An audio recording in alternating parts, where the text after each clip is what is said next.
A próxima mesa se chama Papel do Arquiteto, Arquiteta e a Interdisciplinariedade com Outras Profissões. Eu vou convidar a Isabel Tost, a arquiteta Isabel Tost, que é presidente do CEAERJ, e ela vai anunciar os outros componentes da mesa.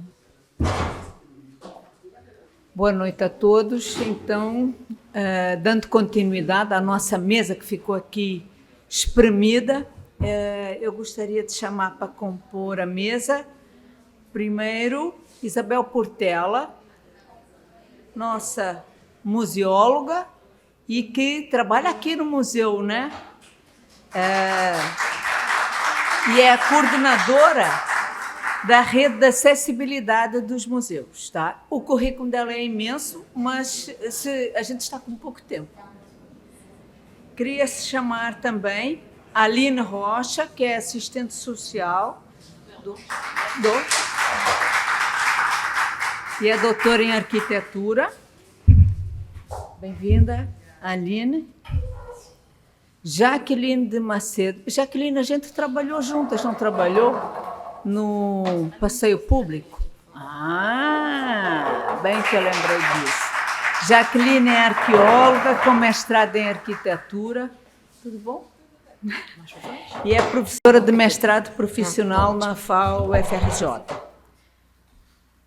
E depois o nosso bendito fruto, José Stelbert. Stel, meu querido amigo, companheiro de longa data, engenheiro sanitarista.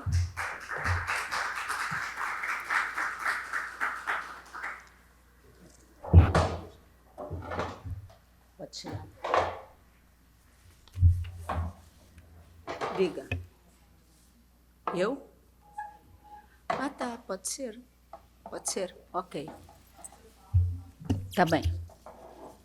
Bem, eu vou aproveitar que, rapidíssimo, já que hoje é o dia do urbanismo, e talvez vocês tenham visto também, eu hoje fiquei bem entusiasmada quando eu li a entrevista da Isabela Teixeira, ex-ministra do Meio Ambiente, com um depoimento dela, em que ela diz que é necessário ter uma visão que permita avanços orientados pela contemporaneidade. Temos que parar de pensar em clima como em 1992. Temos que fazê-lo como lugar comum de como vamos viver neste século. É uma agenda que não é só verde, é urbano. Então, isto aqui, para mim, me encheu a alma, tá? Porque é realmente isso. E eu acho que esta fala dela tem tudo a ver com o que nós vamos falar aqui. Eu fiz uma pesquisa sobre exatamente, cada um de nós tem uma ideia do que é interdisciplinaridade. Aliás, Estel, nós trabalhamos tanto dessa forma nos anos em que ainda trabalhávamos na Secretaria Municipal de Desenvolvimento Social. Eu estou a falar num tempo em que as favelas não existiam nos mapas, tá? Só existiam, mas não nos mapas. E nós tínhamos umas equipes interdisciplinares, digamos assim. Mas então eu fui ver e vi que, identifiquei o seguinte, que a interdisciplinaridade é uma tentativa de interação entre o conhecimento racional e o conhecimento sensível, através da relação entre saberes diferentes, mas que são fundamentais para o sentido da vida. Isso aqui eu achei também que tinha tudo a ver com a apresentação que a Isabel Portela vai nos fazer agora. Pode ser, Isabel? Então está ótimo. Você fica à vontade, diga. Talvez seja minha Isso, consegui. Tá, obrigada, Isabel, pelas palavras. Obrigada, Patrícia, pelo convite, estar aqui falando.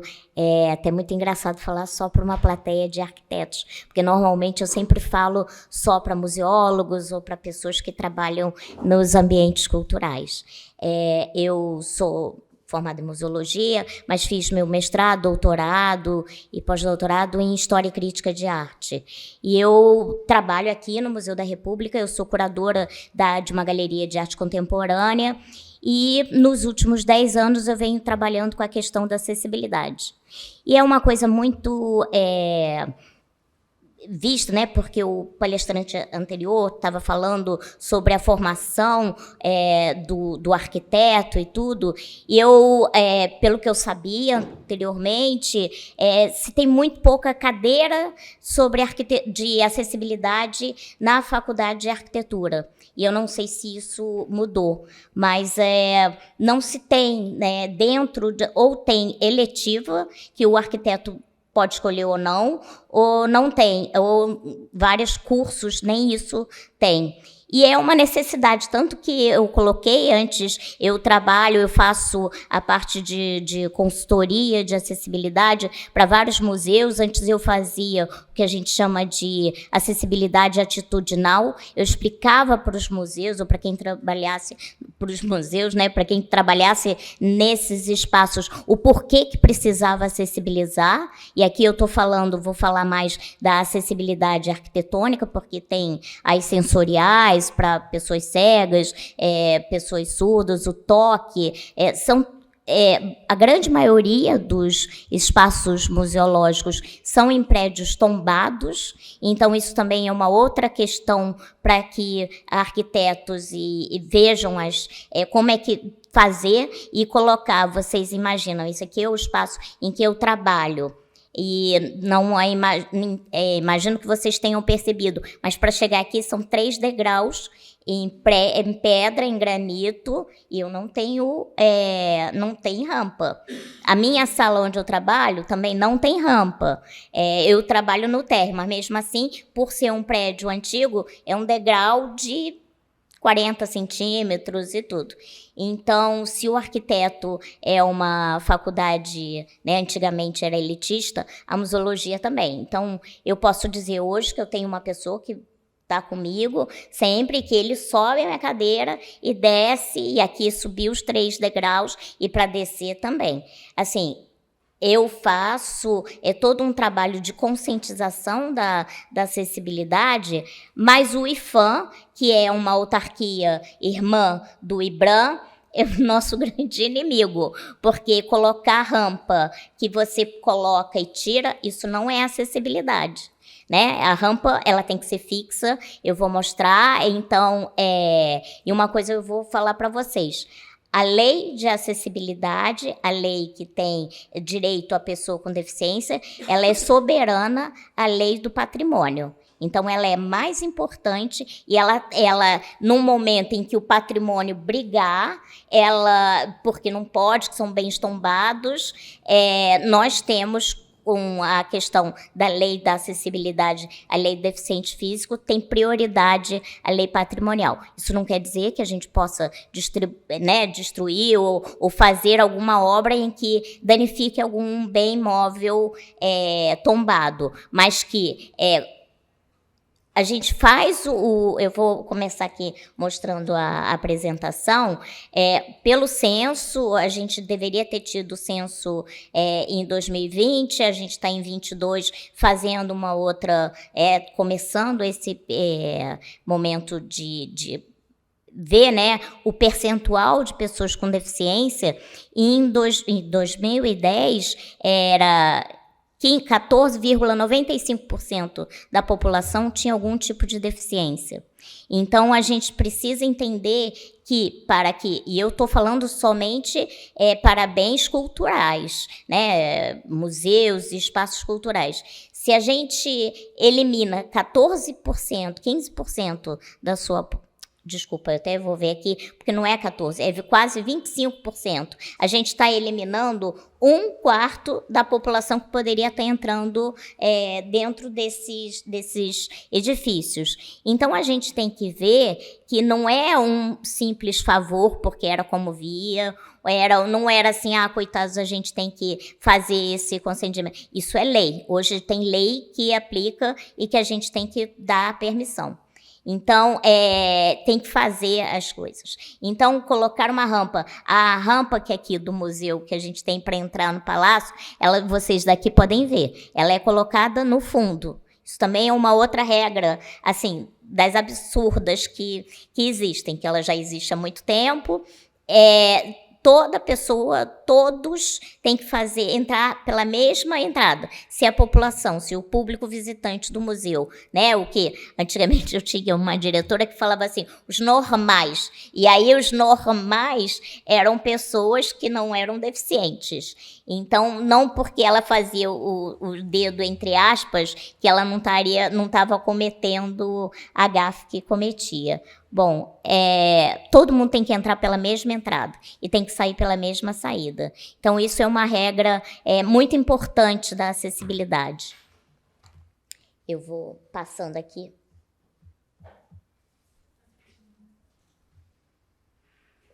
Essa é...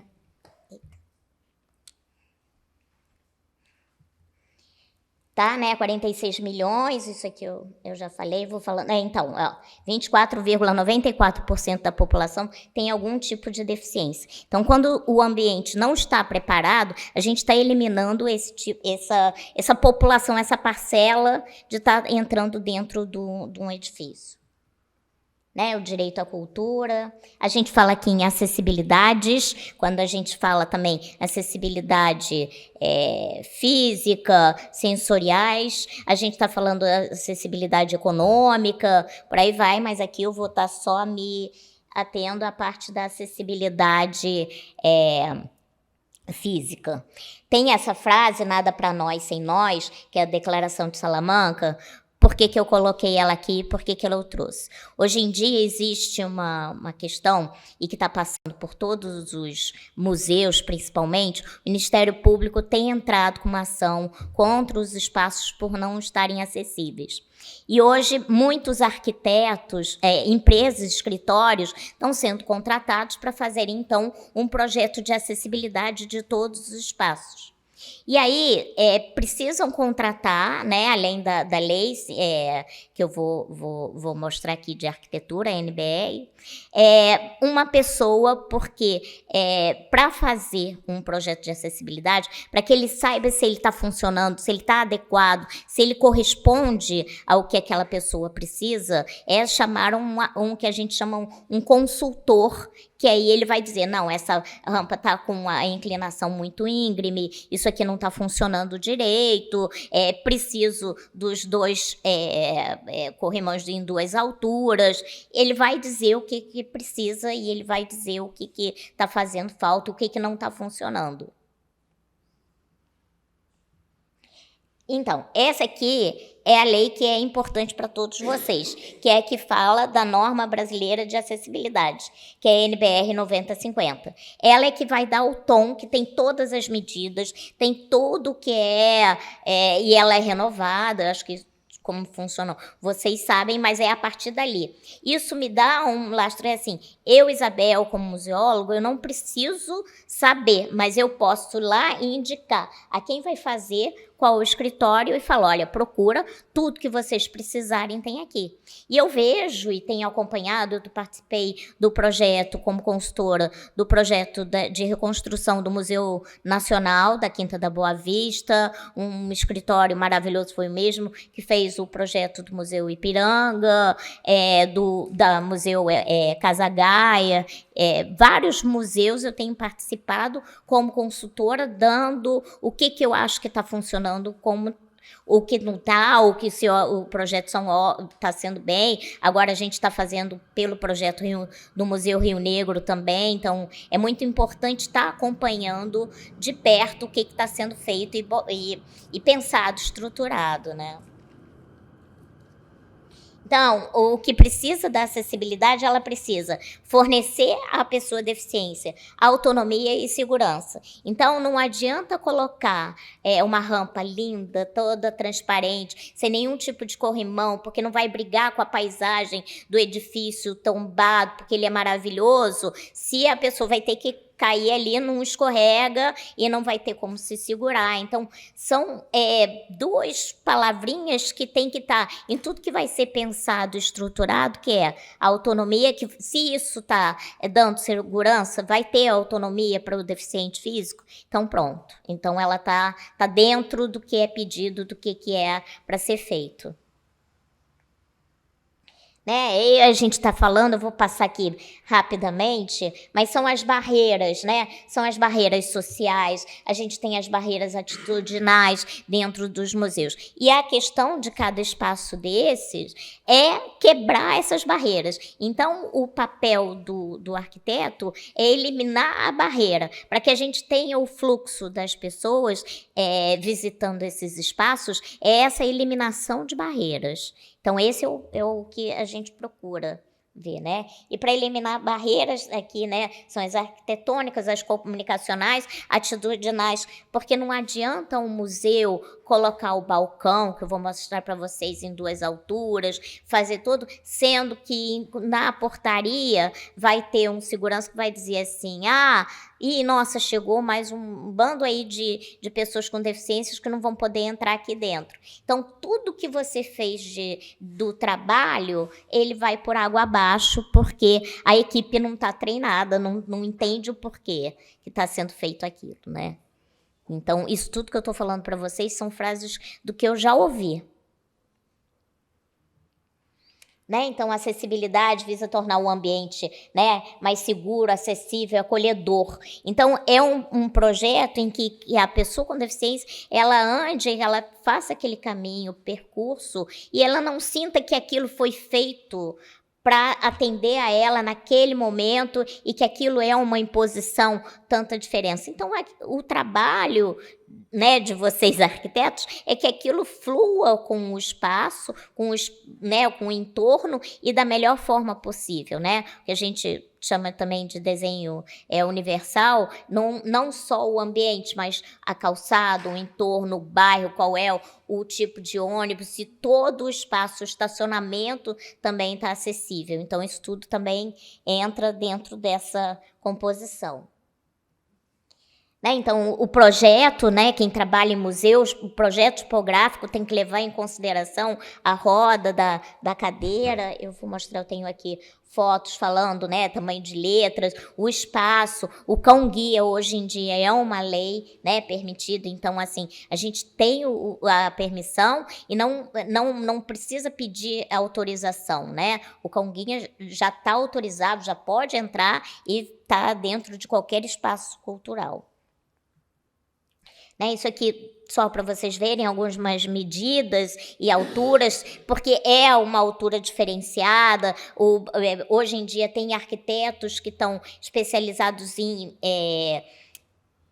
mobiliário de exposição, em que a cadeira entre esse balcão, a cadeira pode entrar, a perna entra debaixo do mobiliário, várias mesas às vezes são fechadas. Então, isso tudo para uma vitrine, para visitar uma vitrine, isso também são momentos em que a gente pode também estar incluindo o arquiteto para pensar todo esse mobiliário de exposições.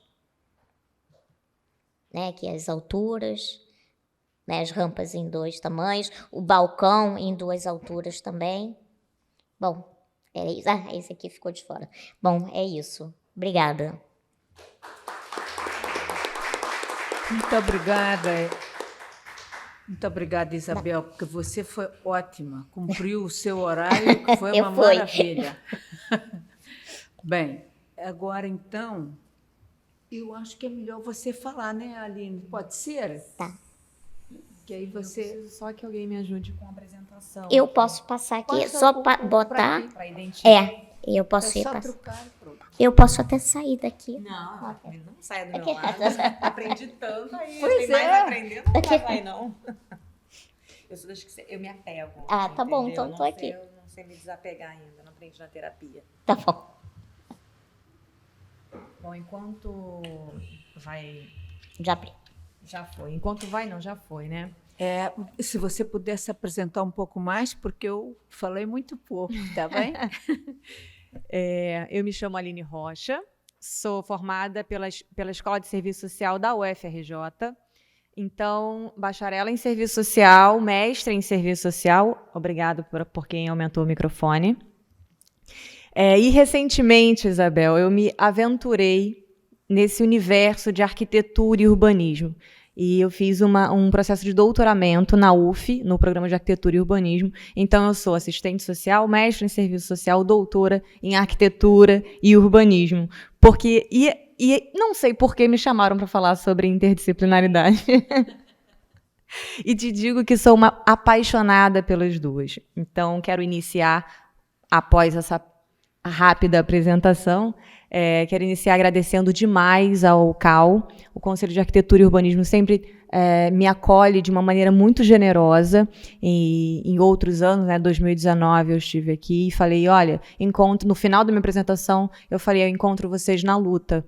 E não foi diferente. Nos 2 anos de pandemia, eu tive a felicidade de estar em luta com arquitetas e arquitetos, subindo territórios, subindo favelas, entrando em comunidades para fazer assistência técnica.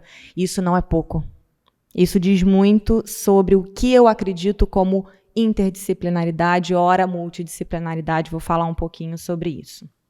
Bom, vocês já entenderam, então, que eu vou falar e orientar um pouco a minha apresentação para assistência técnica, habitação de interesse social, que é onde eu acredito que haja a maior interseção, onde a gente consegue se encontrar.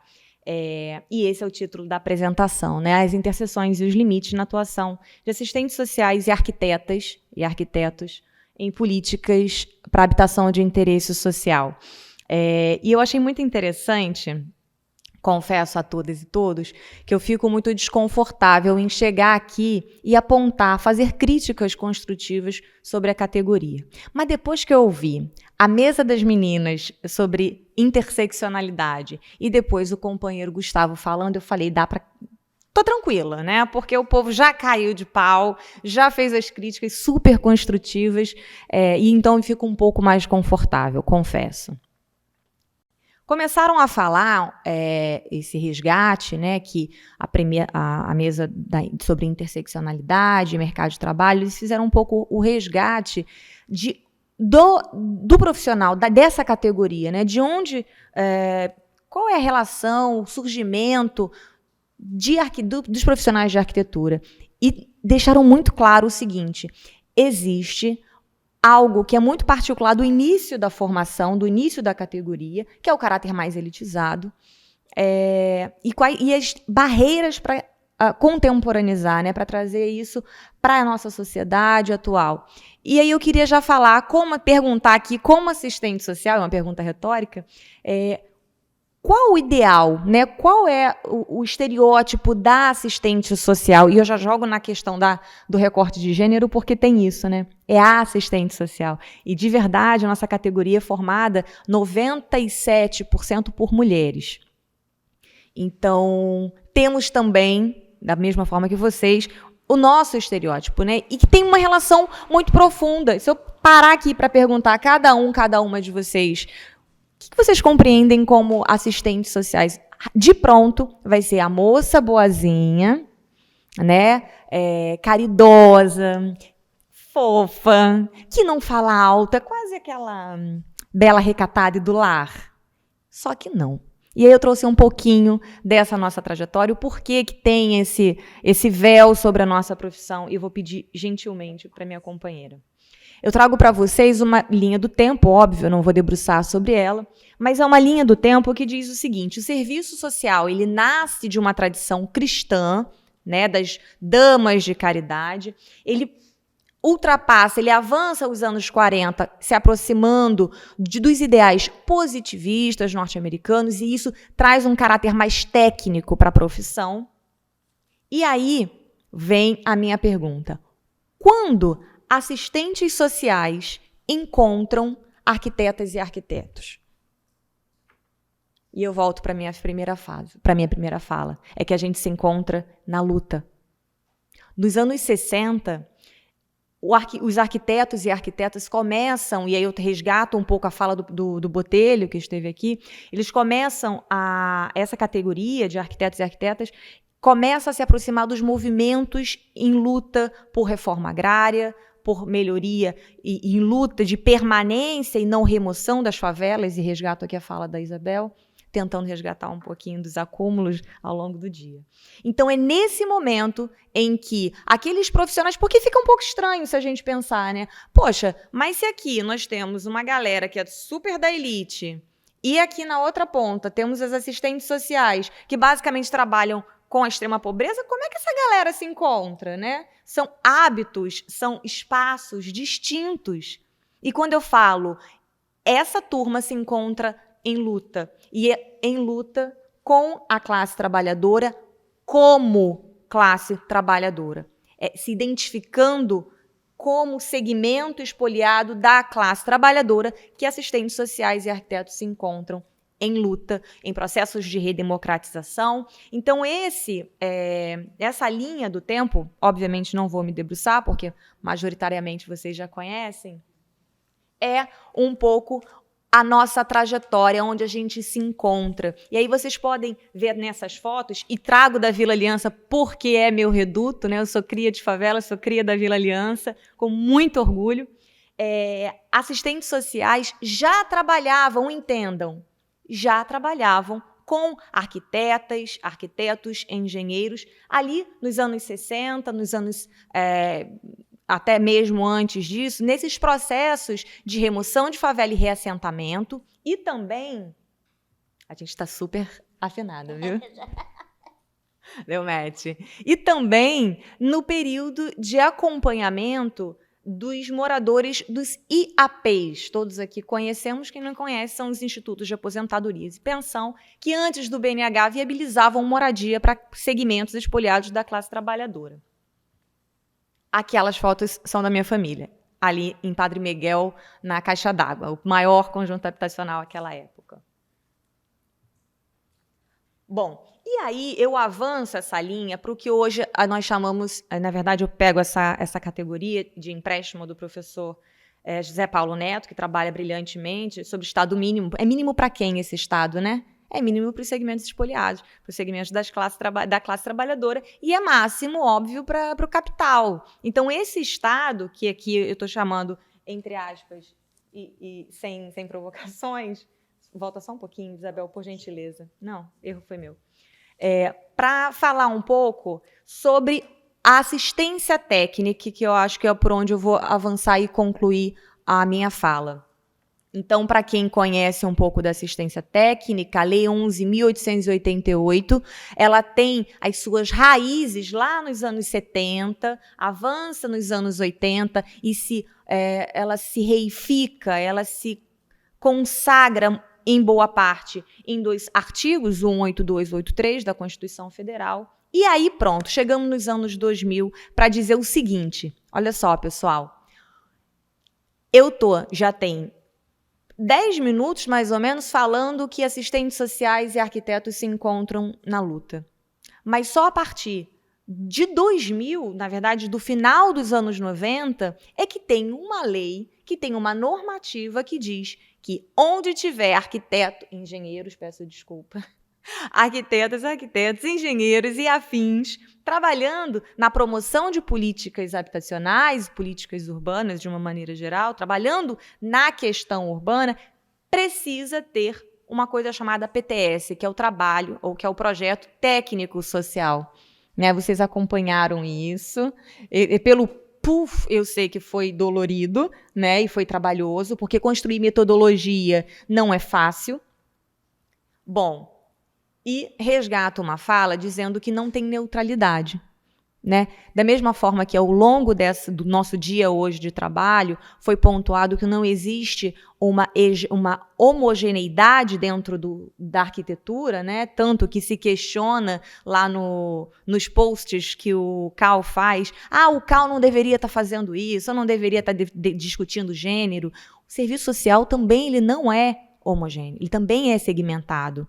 E é esse ponto que eu queria trazer aqui, porque eu acho que pouco tem se debatido isso dentro da arquitetura e diante da quantidade de programas e projetos de habitação que estão sendo inseridos assistentes sociais, é preciso destacar. Não existe homogeneidade dentro da nossa categoria profissional também. Existem ainda profissionais que se orientam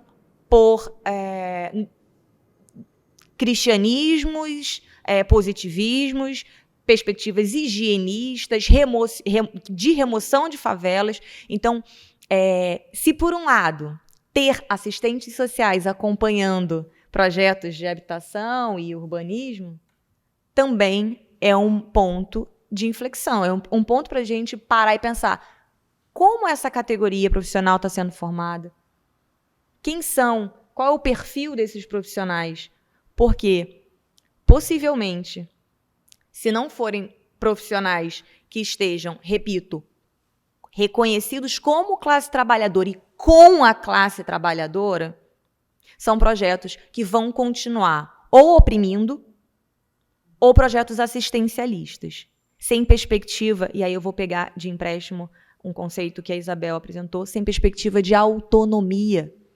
São projetos que acompanham assistentes sociais, são equipes interdisciplinares, multidisciplinares que seja, mas que trabalham numa perspectiva de dependência, de assistencialismo, e não numa perspectiva de autonomia, de emancipação.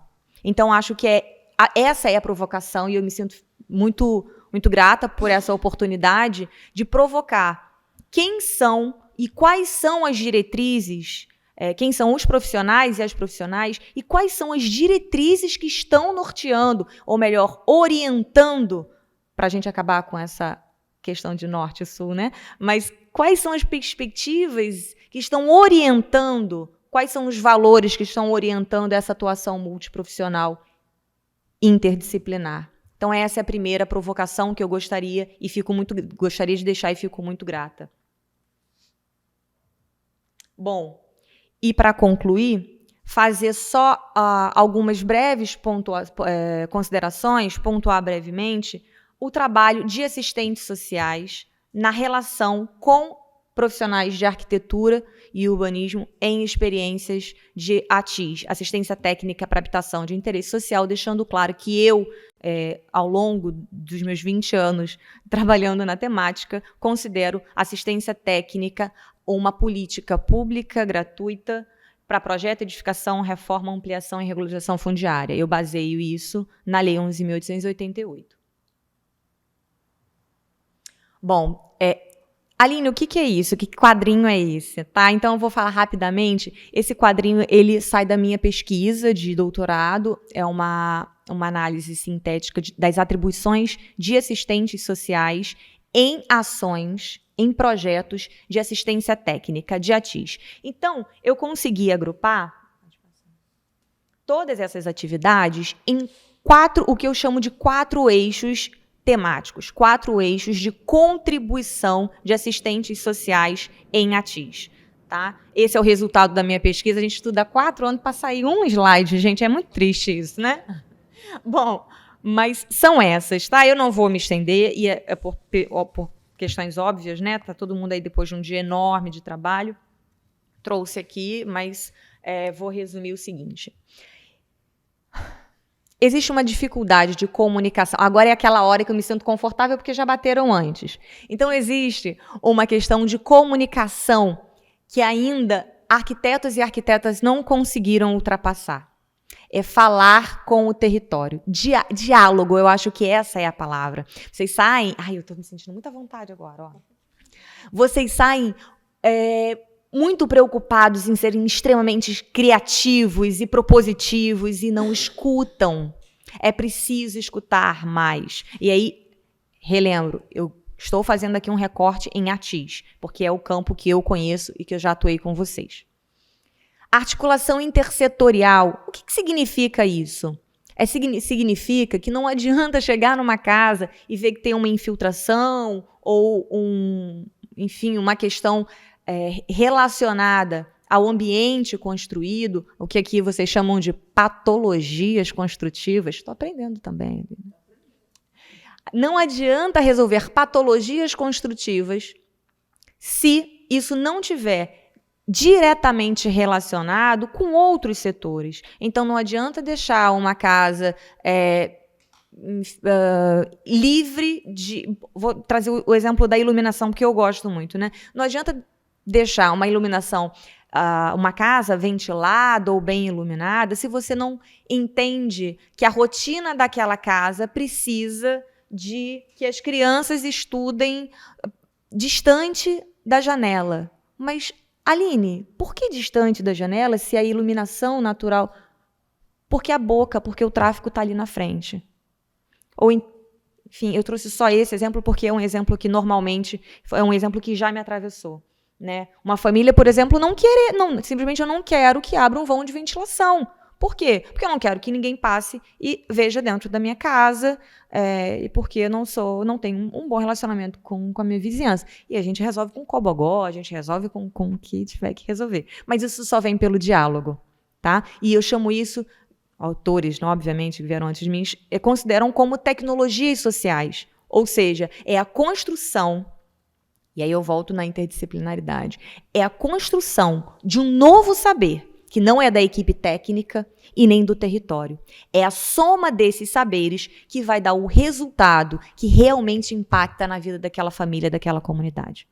Então, é isso, é um olhar intersetorial, necessário e que só acontece pela construção dialógica, tá? E não tem como eu falar de diálogo sem citar Paulo Freire. O próximo é a construção de instrumentos. Isso é um pouco mais fácil, porque quando vocês olham para assistente social, vocês já lembram, lá vem a moça do questionário. Então, são os instrumentos de coleta de dados, as matrizes, a formulação de relatórios, enfim, todo o instrumental que tem relação com o serviço social. Então, isso, na construção... Eu sou muito apaixonada por isso, né? Quando eu consigo construir com uma arquiteta, um engenheiro, uma engenheira, museólogo ainda não tive o prazer, e fica aqui o convite, eu fico muito satisfeita, porque é um instrumento de coleta de dados que dá conta. Então, essa casadinha também é fundamental e tem efeitos assim, muito positivos dentro da minha pesquisa, dentro das minhas análises. Encaminhando já para o fim, a visita domiciliar. Pessoal, eu queria só fazer aqui um destaque, que visita domiciliar, embora ela não seja uma atividade específica do serviço social, o serviço social tem uma particularidade de atuação, porque é um momento de sigilo. E é nesse momento que eu digo que não pode haver interdisciplinaridade. Aí entra a briga, o conceitual do que é multi, o que é inter, o que é transdisciplinar. Que eu não sou louca de entrar aqui, né, nessa seara, mas eu amo esse debate e se no futuro quiserem podem me trazer. Então, durante visitas domiciliares, acontecem ali algumas revelações, questões que têm, por exemplo, necessidade de encaminhar para um conselho tutelar, um conselho do idoso. Isso faz parte da instrumentalidade do serviço social. Ninguém mais pode fazer, senão o profissional do serviço social. Tá? Mas nas visitas domiciliares, qual é a casadinha que pode fazer? E aí eu volto para o interdisciplinar. Mapas, jogos. Eu queria trazer essa foto, mas acredito que minha apresentação não vai ficar prejudicada por isso. É uma metodologia de mapa de risco, vocês sabem bem o que é, mas ele traz a criança, nessa sociedade adultocêntrica, que eu gosto sempre de falar, trazer o olhar da criança sobre o ambiente construído é fundamental. Você gosta, né? Pensei que estivesse falando eu, mas é 1 minuto. Bom, então, nas visitas domiciliares, tem essa necessidade de dialogar para construir mapas que possam realmente problematizar o ambiente construído. E, por fim, a mobilização comunitária e as estratégias para obras. Por quê? Hoje, se você entra em um território oferecendo assistência técnica, a primeira coisa que a família vai perguntar é: Nádia, o que a família pergunta? Vai ter obra? Porque só projeto não adianta, eu não quero. Só projeto não me interessa. Então, é isso. Tá? Isso é uma questão que é desconfortante para a arquiteta e para o arquiteto, sim, porque, né, imagina, estudei tanto para te oferecer algo que você não quer, senão... Isso é. E finalizar, porque esgotar meu 1 minuto... Dizendo que essa pesquisa que eu realizei, né, dá conta de identificar que essas equipes multidisciplinares para TIS, elas podem variar os resultados, né? Essa atuação ela não é linear, ela pode variar realmente, sobretudo por 3 aspectos: a natureza institucional, se é pública, privada, o perfil demandatário, se é individual, coletivo, e a fase projetual em que essa assistente social e esse arquiteto se encontram no campo, né? Admite-se também que ações progressistas, né, essas ações que eu disse, que têm como principal objetivo a autonomia, a emancipação desses sujeitos, são fundamentais 2 pilares. E, obviamente, apareceu Paulo Freire. O primeiro é a problematização do ambiente construído, o segundo é o diálogo com moradores para a identificação de soluções viáveis. Bom, é isso. Mais uma vez, muito obrigada pelo convite e passo a palavra. Muito obrigada, Aline. Jaqueline, a palavra é sua. Bem, eu vou puxar aqui o gancho, né? Primeiro, Jaqueline, se apresente primeiro, vou tá me bom? apresentar. Porque eu fui muito restrita. Eu sou bacharel em arqueologia, com mestrado em arquitetura e o doutorado em arqueologia. Normalmente assim, arqueólogos, a gente falando de estereótipos, né? Quantos de vocês já tiveram oportunidade de conhecer, de trabalhar com arqueólogos? Tirando a Isabel. 2, 3, 4. Então, assim, aquele estereótipo do arqueólogo, né? Aquele ser estranho que se veste de caque, chapéu, bota, e que está sempre interessado em coisas antigas, em coisas valiosas, buscando lugares longínquos, objetos estranhos. Esse estereótipo ele deriva muito da questão do cinema, né? Essa imagem do arqueólogo vindo do cinema, o Indiana Jones, que não faz jus à nossa realidade, que a nossa realidade é uma realidade de trabalho muito duro, de muita pesquisa, e não trabalhamos por puro diletantismo. Trabalhamos porque precisamos de dinheiro para pagar as contas no final do mês, né? Então, começa por aí. E buscando uma fala do professor Gustavo Botelho, que ele diz que em 1904 na faculdade se formaram 4 arquitetos, né? Eu me formei em 98. Na minha turma, era uma faculdade particular, era a única faculdade de arqueologia no Brasil. A minha turma foram 3 arqueólogos que se formaram naquele ano. E de lá para cá, alguma coisa mudou. Hoje nós temos 15 instituições que formam arqueólogos no Brasil, dentre particulares e também públicas. Nós temos hoje, graças a Deus, a UERJ, aqui no Rio de Janeiro, que vem formando arqueólogos, motivado principalmente pela grande demanda de projetos que vem surgindo nos últimos tempos, impulsionados por grandes projetos como o Porto Maravilha, né, que trouxe à tona uma inter-relação entre a arqueologia, a engenharia, a arquitetura e outras áreas tão importantes.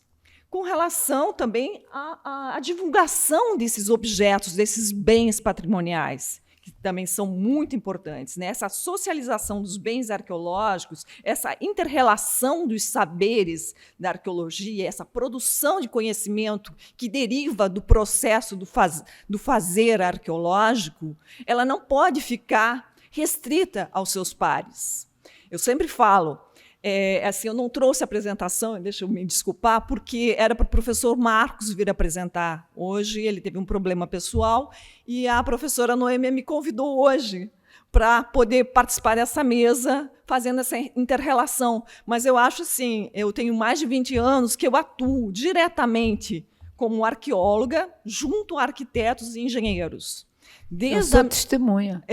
Desde o início dos meus trabalhos, eu venho atuando junto com o IFAM. Eu trabalhei durante 10 anos no IFAM do Rio de Janeiro, e nós tivemos a oportunidade de participar de projetos muito interessantes, como Passeio Público, o projeto do Pelourinho também foi um projeto que fez uma inter-relação de várias áreas de conhecimento, não só de arqueologia, engenharia, mas serviço social, pedagogia. Então, a gente pôde, na pele, sentir os dramas de todas as áreas. Então, assim, a arqueologia, normalmente, ela tinha esse hábito ruim, como também foram colocados dos arquitetos, de querer trabalhar sozinho, de querer ser a estrela da história e produzir conhecimento para os seus pares. Na verdade, hoje, a gente já sabe que não funciona. Que para se produzir conhecimento, para se produzir ciência, se fazer ciência, temos que trocar ideias, trocar conhecimentos e, principalmente, dar acesso aos nossos resultados, aos resultados de nossas pesquisas. A socialização desses resultados é fundamental, principalmente para a arqueologia, que a maioria das pessoas acredita que os arqueólogos estão ali apenas para cavar buracos e coletar pequenos caquinhos que não servem para nada. Se a gente não repercutir esse resultado, essa produção do conhecimento, nós vamos continuar sendo vistos como um empecilho dentro da obra. Então, tem que ter essa inter-relação, tem que ter essa troca de conhecimento, tem que ter esse detalhamento do que vai se fazer passo a passo. E, nesse sentido, é fundamental que os arquitetos eles conheçam o que o arqueólogo faz, para que possam incorporar, já no escopo dos seus trabalhos, a parte da arqueologia, a parte da pesquisa arqueológica, a parte da socialização desses objetos que vão resultar do processo de escavação. O processo de escavação é muito interessante, mas a maior parte da população ela não tem acesso ao campo, àquele bem, durante o fazer da pesquisa. E ela só vai ter acesso no final, no processo de musealização dos bens arqueológicos. Então, é fundamental que a gente faça essa inter-relação. A curiosidade, né, do passado ela faz parte de todos os grupos humanos. E, durante muito tempo, a gente ficou... a nossa história ela ficou satisfeita por lendas, mitos, curiosidades, seres estranhos. Mas a arqueologia ela surge a partir desse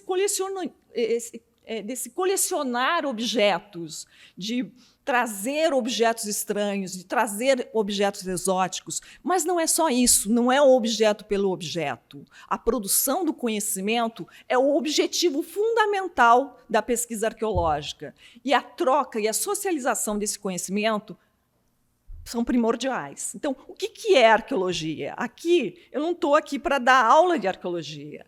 Hoje, nós estamos aqui para tentar levantar questões do papel do arquiteto, né, e da arquiteta sobre esse diálogo, nessa interdisciplinariedade.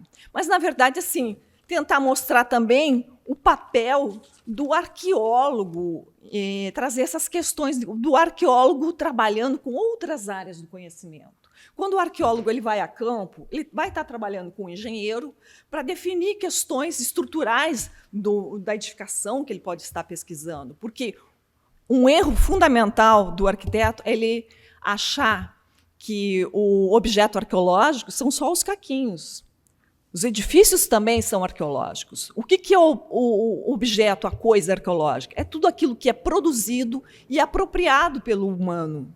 Então, as edificações, as igrejas, as cidades, os jardins, tudo isso também é um objeto arqueológico. E, nesse sentido, nós vamos trabalhar com paisagistas, com engenheiros, com arquitetos, com museólogos. Eu faço parte de um grupo de pesquisa que se chama Paisagens Híbridas. E eu sou coordenadora de uma linha de pesquisa que trabalha com arqueologia, patrimônio e paisagens. E, desde 2014, a gente vem produzindo eventos para tentar criar esse diálogo, essa inter-relação entre essas áreas de conhecimento e produzindo, assim, livros, referências desse diálogo. Não é um debate, é um diálogo. E também, hoje, eu sou professora, pesquisadora do mestrado profissional de arquitetura na UFRJ. A primeira vez que eu cheguei para fazer o meu mestrado acadêmico, o coordenador falou assim, mas o que você está fazendo aqui? Você é arqueóloga, você não tem espaço nessa casa, porque não vai ter ninguém para te orientar. O teu trabalho não é o teu lugar para você fazer a tua pesquisa de mestrado aqui. E eu saí de lá até um pouco cabisbaixa, aborrecida, né? Porque eu achava que tinha tudo a ver, era aquilo que eu queria para mim. E, por sorte, eu estava apresentando um trabalho num evento qualquer e uma professora viu o meu trabalho e falou assim, nossa, mas por que você não vai fazer com a gente lá na UFRJ? Teu trabalho de arqueologia tem tudo a ver com arquitetura. Nós trabalhamos durante o projeto lá do passeio público, na recuperação do jardim, e a gente tinha esse diálogo próximo entre as áreas. E, por sorte, fiz o meu mestrado lá e hoje eu dou aula. E o que eu vejo é exatamente isso, a falta de conhecimento, a repercussão desses estereótipos, né? A Aline falou do estereótipo da moça boazinha. O estereótipo do arqueólogo é o cara de bota, de roupa caque, chapéu, com chicote na mão. Correndo uma bola atrás. E aí chego eu, aí todo mundo fala assim, nossa, mas você é arqueóloga? Nós estávamos esperando alguém mais bruto, né? Alguém mais rústico. Falei assim, mas não é isso que vai fazer um arqueólogo. E a questão de gênero também, porque a gente trabalha com um serviço muito pesado, então eles acham assim, mas a mulher não dá conta. A mulher, a senhora é muito magrinha, muito branquinha, muito, sei lá o quezinha, e a senhora não vai conseguir fazer isso. A senhora sabe escavar, por acaso? Aí, quando eu mostro que eu sei escavar, que eu sei... não é porque eu sou coordenadora que eu não sei fazer todas as etapas do processo. Então, assim, o principal problema é o desconhecimento, porque ainda continuamos a escutar. Ai, nossa, quantos dinossauros a senhora já encontrou? É complicado. Mas isso aqui é uma igreja, isso aqui é uma praça, isso é um jardim, isso é uma cidade, isso não é um objeto arqueológico. A arqueologia vai encontrar esqueleto, vai encontrar fósseis. Então, o fundamental nas escolas de arquitetura é você dar a oportunidade de compartilhar esse conhecimento, de formar arquitetos com uma visão mais abrangente. E eu vejo isso a partir dos meus alunos, quando eles chegam lá, quem é o arqueólogo que você conhece? Indiana Jones, Laura Croft, né? E quando eles saem de lá, falam assim, professora, nossa, nunca pensei que a arqueologia pudesse entrar dentro do meu projeto de pesquisa, né? Que são projetos de mestrado. Então, criar dentro de um projeto, de um mestrado profissional, a consciência de que não é só o arquiteto, ele não pode ser nunca a estrela do trabalho. Nós não somos estrelas, nem arquitetos, nem arqueólogos, nem museólogos, nem engenheiros. Engenheiros, eu sou casada com engenheiro e eu sei que eles acham sempre que a parte mais importante é a da engenharia. E o resto são firulas. Então, assim, criar essa consciência de que todos nós trabalhamos com um objetivo comum é fundamental. Eu estava pensando aqui como que a Aline, assistência social entra. Quando os arqueólogos vão a campo, eles têm que entrar em contato com as comunidades. Normalmente em sítios, em comunidades longínquas, até mesmo dentro da cidade, a gente precisa fazer um levantamento social, entender o que essa comunidade entende como patrimônio, entende como bem arqueológico, o que ela precisa, quais são as suas necessidades. Ela fala, eu preciso de tanta coisa, doutora, eu preciso de água, de esgoto, de educação. E a senhora vem aqui catar caquinho. As urgências são... É muita coisa que é urgente, mas você tentar mostrar para ele que, a partir dessa recuperação, dessa identidade, dessa história, desse processo de formação da nossa sociedade, a gente pode mudar alguma coisa. E sem história, sem esse passado, sem essa recuperação do passado, a gente não tem futuro. Sem valorizar as nossas diferenças, as nossas chagas, mostrar para o mundo as chagas que a gente tem também é importante. O nosso maior sítio arqueológico dentro da cidade do Rio de Janeiro é para mostrar uma grande chaga que é o Cais do Valongo, que a gente não pode se calar. Não vamos só aterrar. Não é o tempo, não são outras histórias que quiseram esconder esse passado, essa mácula, mas nós temos que recuperar nesse sentido e trabalharmos unidos. O compartilhamento de saberes, a socialização das ideias são tudo para que a gente possa conquistar bons projetos e fazer com que o conhecimento avance. Que o objetivo principal é o quê? É produzir conhecimento. Dentro da universidade, é transformar pessoas em seres melhores, em seres mais amplos, mais abertos, com novos olhares. Despertar novos olhares é o fundamental. Desrotular. Né? Desrotular. Eu acho que isso é o principal para se produzir conhecimento e fazer com que a gente avance um dia, cada dia um passinho, e a arqueologia ela vai avançando a trancos e barrancos. Uma grande dificuldade que nós tivemos nesses 2 anos de pandemia, os projetos todos ficaram paralisados e a gente, né, tudo aquilo que a gente tinha conseguido a duras penas levar para frente, mostrar através da mídia, através da educação, através da inserção das pesquisas arqueológicas dentro desse contexto social, a gente acabou perdendo um pouco. Mas, com muita luta, com o apoio de todos, a gente vai conquistando esse espaço, e acho que é isso aí, tá bom? Espero que vocês tenham gostado, e estou à disposição para esclarecer qualquer outra questão que vocês tenham com relação à arqueologia e com relação ao ensino da arqueologia dentro de uma faculdade de arquitetura. Tá bom? Obrigada. Obrigada a nós. E agora, por último, então, Estel, nosso colega e amigo. Se apresenta. Engenheiro sanitarista, companheiro de trabalho da Isabel há muito tempo, por isso que eu estou aqui. Eu sou mais velho.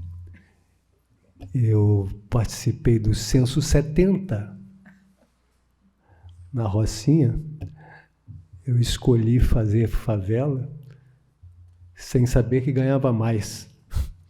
Aí fui lá fazer o Censo 70 na Rocinha. Mas, vejam bem, quem me antecedeu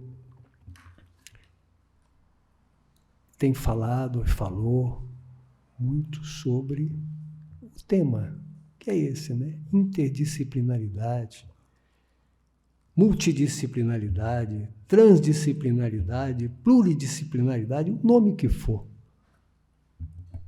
Essa questão, ela pressupõe, a meu juízo, que haja uma fala comum entre os que interagem. Então, se eu não consigo falar a mesma língua da pessoa de uma outra profissão que trabalha comigo, não vai haver.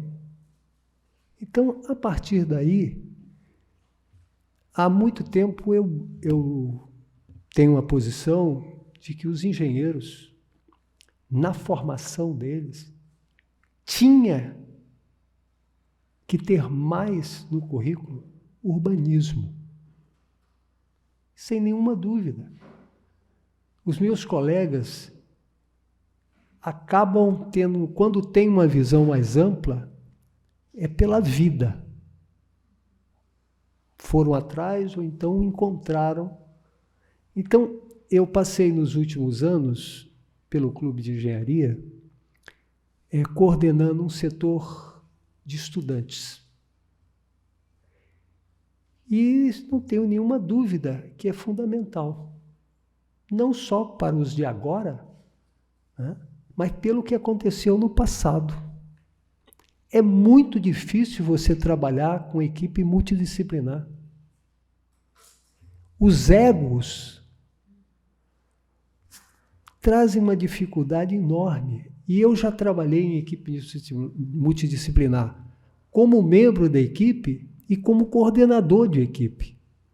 É uma enorme dificuldade. Se você não montou a equipe, então... Quer dizer, a gente já passou por fases da vida, e eu passei pela Fiocruz também, eu fiz uma pós lá em saúde pública, e nós tínhamos lá um professor, Sacha Elias Sinamon, da Escola Nacional de Saúde Pública, e o Sinamon dizia muito que na questão, por exemplo, do saneamento, que era a área dele, que é a minha área, na teoria era uma beleza, principalmente em relação à turma da medicina. Qualquer documento, qualquer discurso, o saneamento é fundamental, que é a prevenção, etc, etc, etc, prevenção da saúde. O problema se dava quando sentava na mesa para discutir recursos. Aí danou. Mas é a realidade, não é? Nessa questão, eu não tenho nenhuma dúvida que os hospitais estão aí tão cheios, a necessidade é tão grande, que é óbvio que o cara tem que ter recurso para o hospital. O problema é que não tem recurso para o saneamento. Então, nós vemos essa realidade de hoje. E na questão da engenharia em si, voltando àquilo, eu não tenho nenhuma dúvida de que é necessário a formação mais ampla do engenheiro nessa área.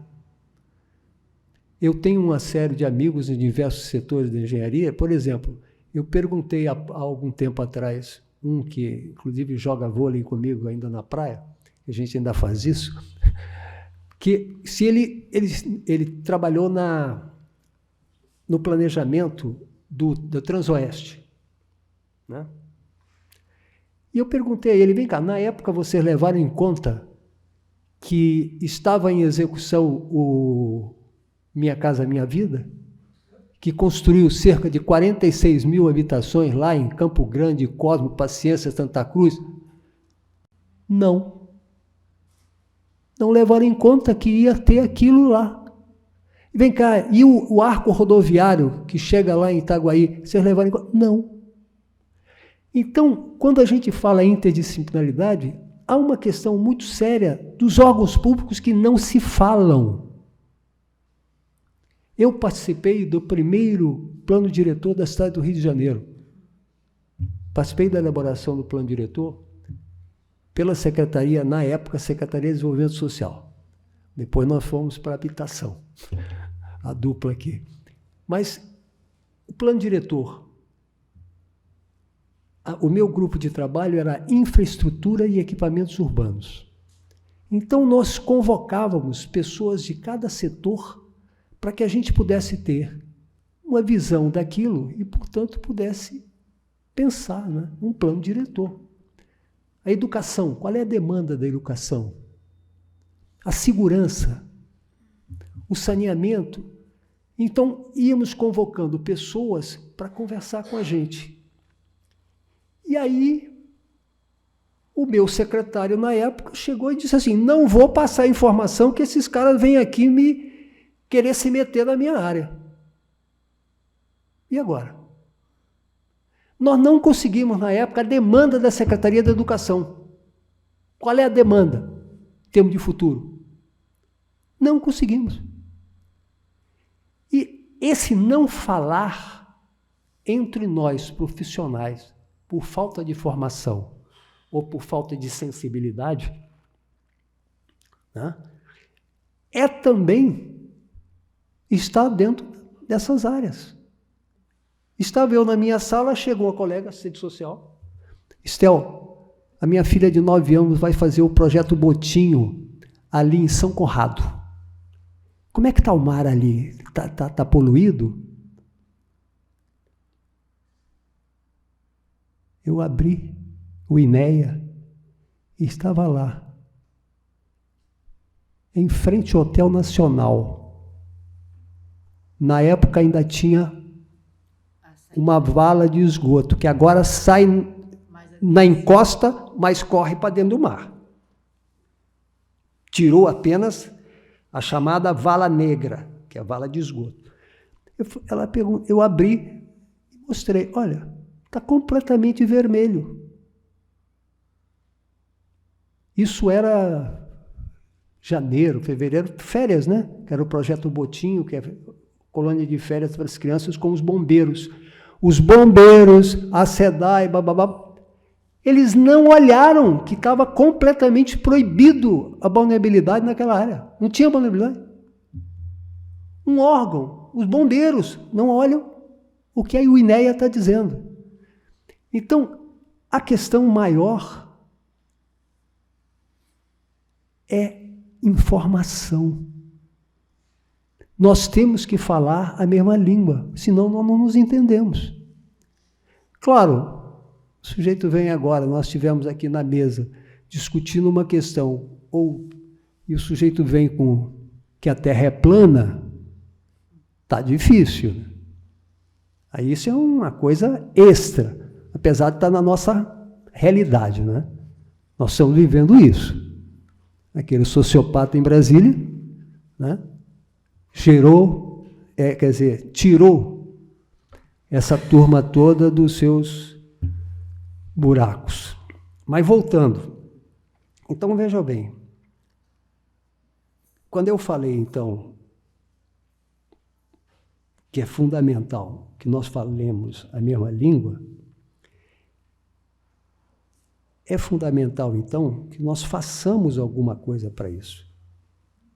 E é, portanto, conversando e trabalhando para mudar a forma de agir em todos os setores.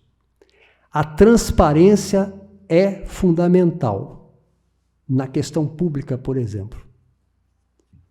Eu e Isabel estamos cansados de ter problemas nessas áreas, nas questões públicas. Eu cansei de ter problemas. Ainda não desisti, mas que está cansado, está. Né?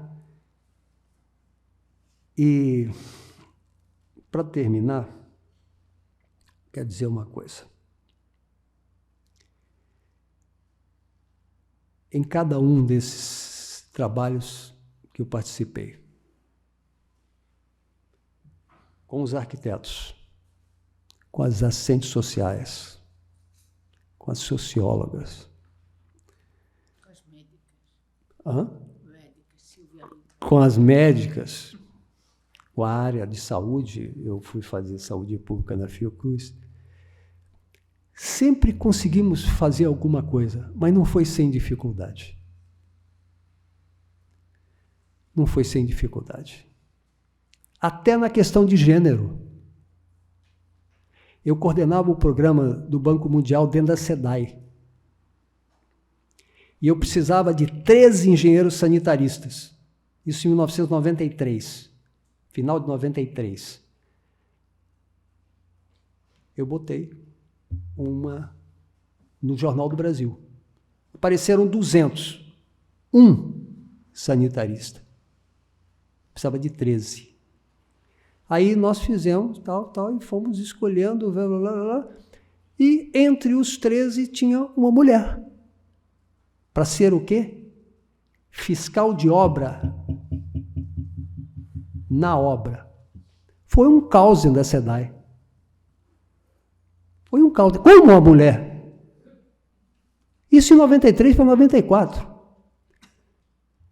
Eu, na minha faculdade, saindo em 77, 78, a nossa preocupação era exatamente os estágios para as companheiras. Que estava difícil, já tinha passado o milagre da ditadura, então já estava muito difícil, e muito difícil as companheiras, inclusive, estagiar. Ou seja, quando a gente fala em interdisciplinaridade, em interação, integração, a gente tem que abrir para todas as áreas.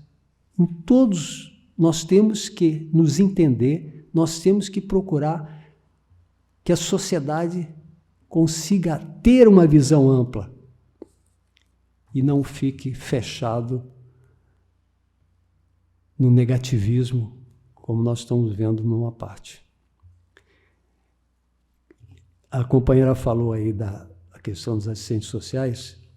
Nesse programa do Banco Mundial na SEDAI, ele tinha uma característica, que era o seguinte, era um programa condominial. Você entrava numa área e dividia a área em condomínios, por exemplo, Rocinha, Mangueira, Alemão, dividido em condomínios. Cada 30 casas seria um condomínio e você tinha que eleger o síndico e o subsíndico. Quem é que vai topar essa parada? Então, nós tínhamos lá 23 assistentes sociais. Na verdade, tinha uma socióloga também, que um dia chegou ali no Lins, na favela do Lins, o tráfico fechou a caminhonete da SEDAI, estava ela com o motorista. Isso o motorista me contando. Doutor, era só fuzil. Ela desceu, deu esculhambou os caras. Vocês estão pensando o quê? Parecia a Kate Marrone. Até hoje, quando eu encontro ela, é a Kate Marrone. Era a Lilian Galvão. Então, essas 23 assistentes sociais, quando mudou o governo, 22 foram demitidas. E contrataram 176 agentes comunitários. Só uma deputada indicou 60. Quer dizer, o trabalho é muito grande, mas a gente acredita que a gente tem que continuar, porque temos que avançar. Obrigado, minha gente.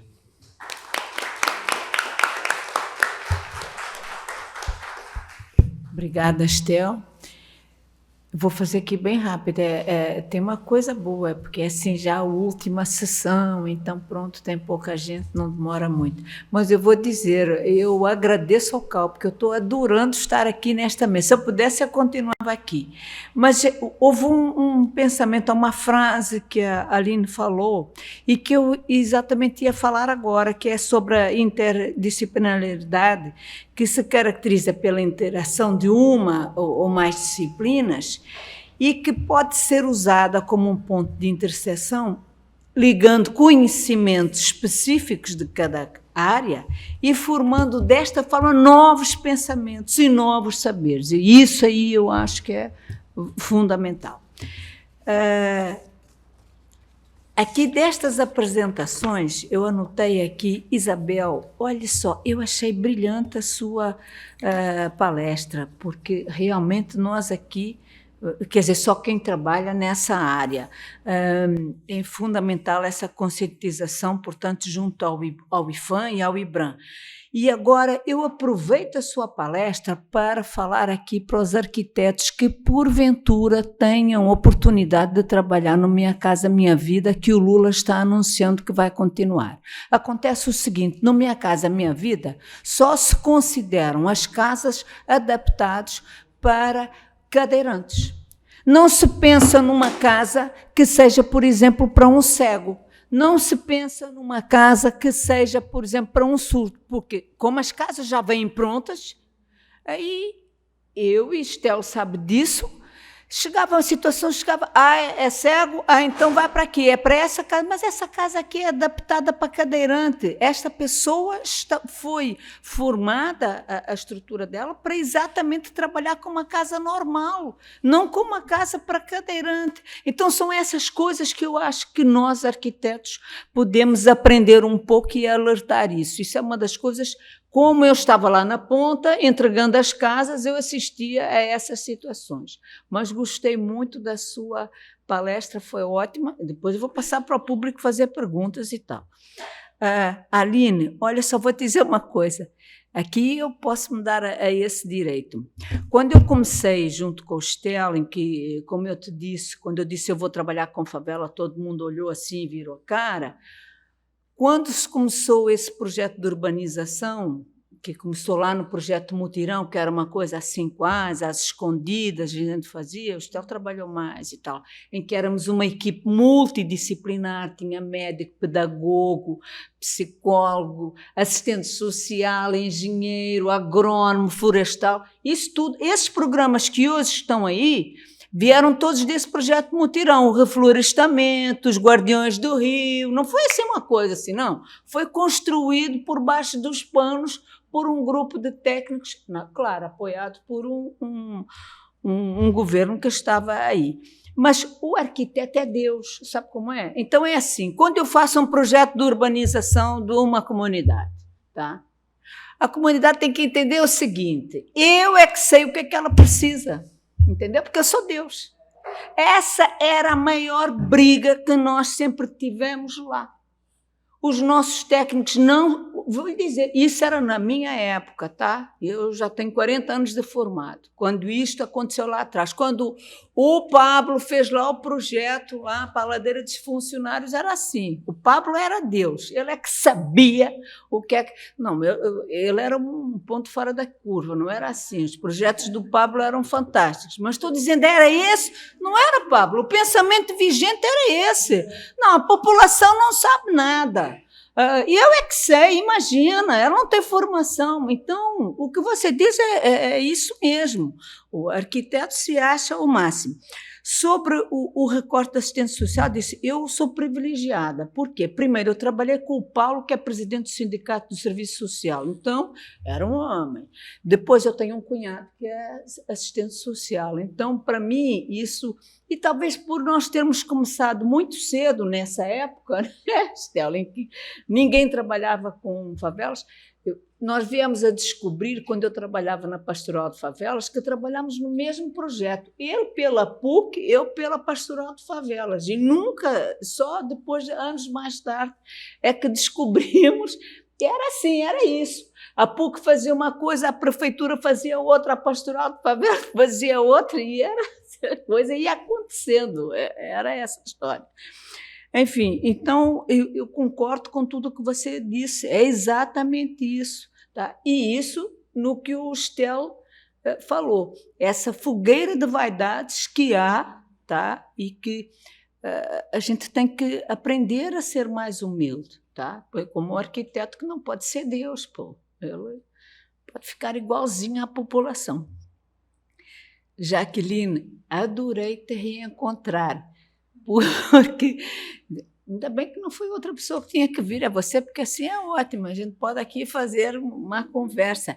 Não, porque para mim eu nunca tinha trabalhado em projeto de restauro, e eu trabalhei no passeio público e tive o privilégio de ter a Jaqueline e aprendi muito com ela. Então, eu gostaria aqui também de falar, você falou nessa história de trocar conhecimento, que é isso mesmo, e socializar o conhecimento. É isso. Eu acho que a gente precisa, portanto, de ter essa coisa entre todas as pessoas que estão trabalhando nisso. Do Stella, eu já sei o que é que... Então, quando ele diz que o discurso sempre é ótimo das pessoas, mas não tem recursos para trabalhar, né? E essa história de quando a gente trabalhou no plano diretor, você não sabe, mas a semana passada eu falei lá no plano diretor sobre isso. Enfim, agora que eu já falei muito, a gente ainda tem tempo, Patrícia? Não sei se alguém quer fazer alguma pergunta. Então, se alguém quiser habilitar, ou se vocês quiserem completar, se não houver perguntas, vocês completam. Eu queria só rapidinho passar para vocês, socializando conhecimentos. São 3 livros que a gente produziu, e a Rio Books editou os livros. Depois, se vocês quiserem, com o Daverson, vocês podem ter. A gente foram 3 simpósios, Arqueologia na Paisagem.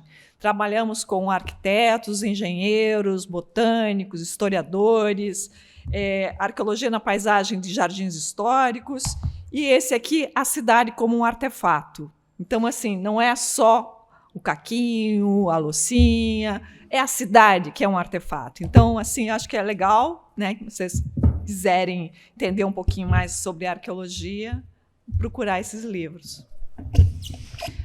Aline, Isabel, por favor. O Berta Messa quer falar, então? Dá. Agora tens que falar. Não, pedi para falar. Fala 6 minutos, vamos ver. Assim, eu acho que eu pedi para falar porque eu fiquei muito feliz. Sério mesmo, fiquei muito feliz. A Isabel sabe que a minha felicidade de ver uma mesa desse porte, num tipo de evento desse. Porque, em geral, a gente está sempre vendo arquitetos falando com arquitetos, né? Você vê, a Isabel sabe que é uma das maiores informações que eu tenho na vida. E, em geral, quando a gente tenta fazer algo desse tipo, a nossa própria categoria daqui a pouco começa a fagocitar e tirar você e botar os arquitetos na mesa. E eu pedi para falar justamente porque eu tenho hoje muita convicção de que a gente não consegue avançar mais na discussão de assistência técnica se a gente não fizer esse tipo de conexão. Né? O SUS é o SUS sanitarista, eu vi sanitarista, que eu sou também. O SUS é o SUS porque a gente é um corpo interdisciplinar, porque a gente construiu conceitos com saúde coletiva, não é médico. Então, eu tenho, e isso me incomoda muito, porque eu vejo a assistência técnica às vezes muito presa em arquitetos resolvendo. E a gente talvez seja um pequeno papel, talvez até o menos importante, em certos momentos. Tá? Quando você, por exemplo, o Caio falou, pô, cara, se eu for fazer uma operação hoje, qualquer, de assistência técnica em Belford Roxo, eu tenho que entender que em Belford Roxo existe um caso de valor contemporâneo acontecendo todo dia. Isso vai exigir um trabalho, isso vai tem missões que não cabe a gente, sozinho, entrar e resolver, porque nem a gente vai entender aquilo, porque a gente não vive aquele mundo, a gente não vive aquele universo. Então, estou falando isso para poder o seguinte, eu acho que a gente podia tentar assumir um compromisso nosso mesmo, de construir isso para dentro da nossa assistência técnica do CAL, tá? Porque a gente viu que nossa assistência técnica fomenta-se quando o CAL consegue ter gestão, que a gente precisa de recurso. Recurso que a gente sabe que tem o poder público, porque o poder público tem o agro aí para ficar pagando mansão de cantor de sertanejo, pode ter para fazer casa para 90% da população que não tem casa. E a gente viu isso, são coisas simples, de se resolver se tiver vontade política. Como não tem vontade política, a gente vai ter que fazer pressão. Para a gente fazer pressão, a gente tem que fazer esse laço. Porque se a nossa luta for uma luta de ciência técnica só, arquiteto para arquiteto, a gente quer que o SENG tem uma luta também. Eu falo isso porque, assim, eu conversando com o SENG, o grande do SENG, eles tinham visão da lei para uma outra lei, para a lei que veio de engenharia. Eu falei, cara, já tem lei, não tem mais projeto de lei. E mesmo, assim. Então, eu acho que a gente tem que conseguir costurar isso, sabe? Eu acho que o CAL, sabe, né? A gente também, como eu falo isso também com o representante do SAG também, tem que conseguir costurar esse período. Por isso que eu queria falar. Eu falei demais antes do fechou. Noêmia quer falar. A gente não está funcionando. Oi? Não. Teste. Som 2. A.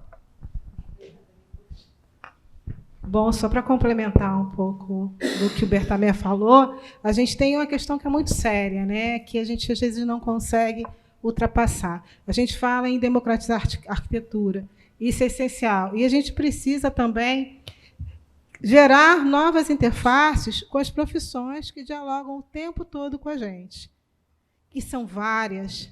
A gente não tem como trabalhar de forma independente, seja no plano diretor de uma cidade, seja em questões mais contextuais, não tem como, a gente não pode avançar em pleno século XXI sem essas discussões.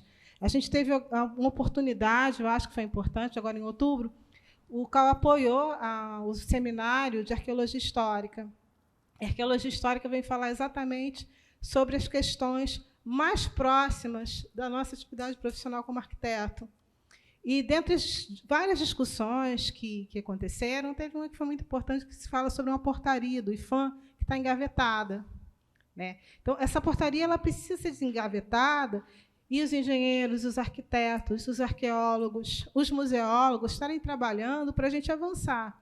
A gente que trabalha com patrimônio, especialmente, a gente não quer engessar a cidade. Aliás, essa palavra engessar ela não poderia existir, mas a gente precisa respeitar os vários estratos para construir uma cidade melhor, uma cidade mais democrática. Isso que o Bertamé trouxe, né, falando de Belford Roxo, isso é muito sério.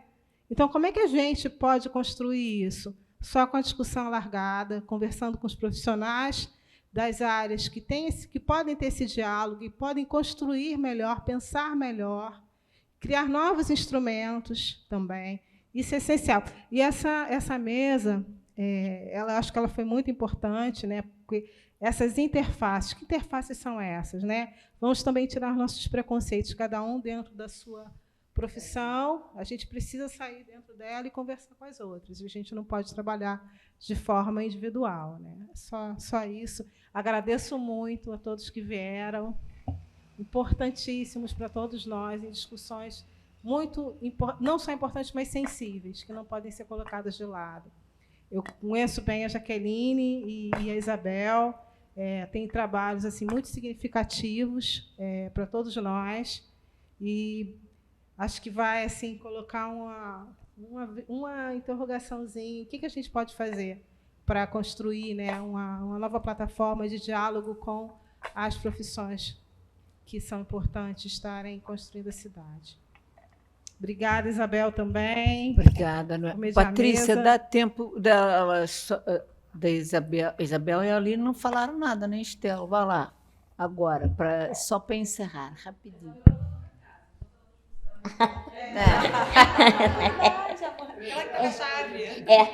Das portas, né? Não, essa interdisciplinaridade aqui é muito importante, né? O museu não vive só de museólogos. Ele tem os arquitetos, nós tem sempre obras, né? O museu vai passar por uma grande obra, porque na década de 80 o metrô passou aqui, a gente fechou o museu, ficou fechado acho que por 1 ou 2 anos, a gente tem até marcas e agora começou de novo um processo de movimentação de terreno.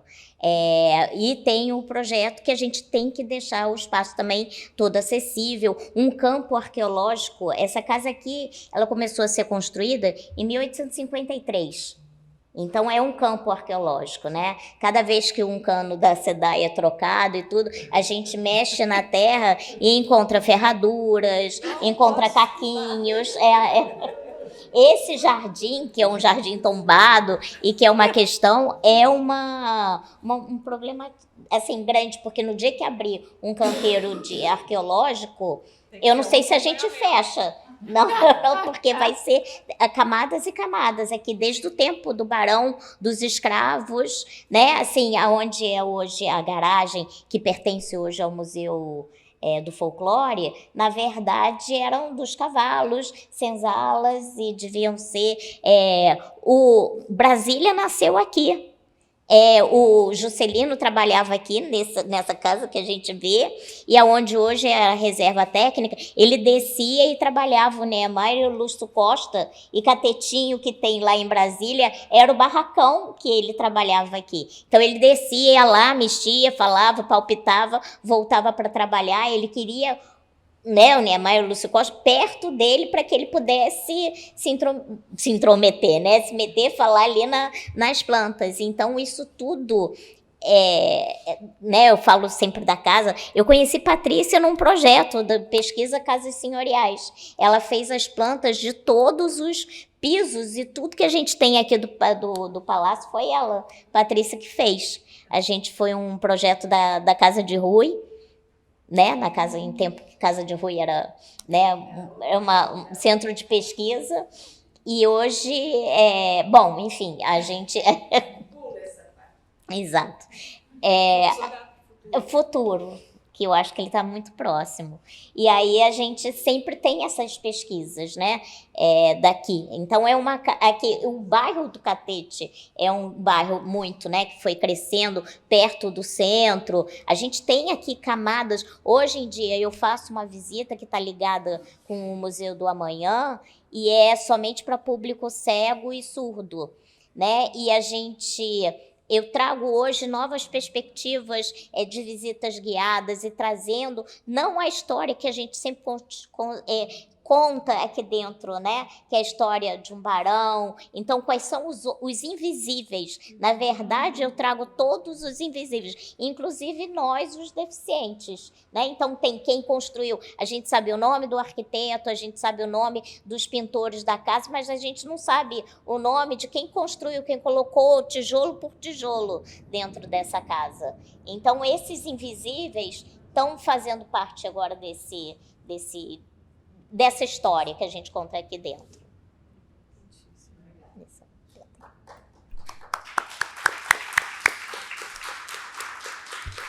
eu só falar rapidinho. Isabel, eu trabalhei aqui na Vila Aimoré, aqui pertinho.